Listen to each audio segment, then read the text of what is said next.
एक गांव में एक चुड़ैल का बहुत भयानक आतंक था। वो तालाब के पास रहती थी। कोई भी उस तालाब के पास से गुजरता था तो वह उसे पकड़ लेती और उसे अपना शिकंजा बना लेती।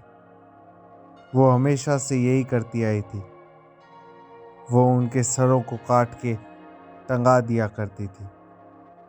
एक बार भीमा रात को दफ्तर से देर से लौटा तो उसने वही तालाब वाला रास्ता पकड़ा। धीरे धीरे वो तालाब के पास से जा ही रहा था, तभी उसे एक खूबसूरत लड़की दिखी। खूबसूरत लड़की को देखकर उसका मुग्ध हो गया। उसने कहा, ये देखो, ये कन्या यहाँ पे क्या कर रही है? वो भी इतनी रात को। कितनी सुंदर और मदहोश है ये। कितने प्यारे बाल हैं इसके। कितनी भीनी भीनी आंखें हैं इसकी। चलो इसके पास जाके इससे पूछता हूँ। भीमा उसके पास जाने लगा। जैसे जैसे भीमा उसके पास जाने लगा वैसे वैसे वो लड़की अपने आप दूर जाने लगी। भीमा पास जाता रहा और लड़की दूर जाने लगी। एकदम से वो लड़की गायब हो गई।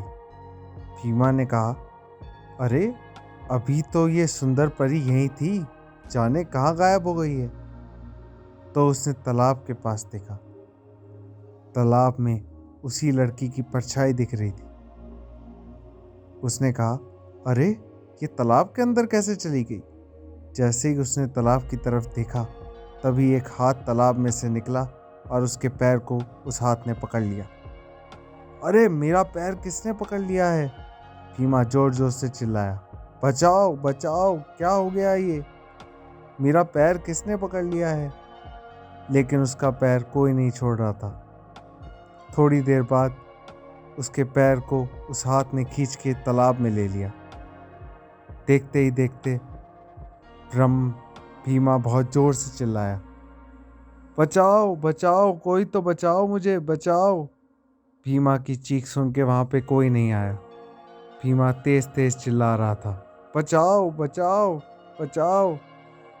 और एकदम से भीमा गायब हो गया। अगले दिन सुबह हुई। उसी पेड़ पर भीमा का सर टंगा हुआ था। गांव वालों ने देखा तो कहा, ये वही उसी भूत का काम होगा जो इस तालाब में रहता है।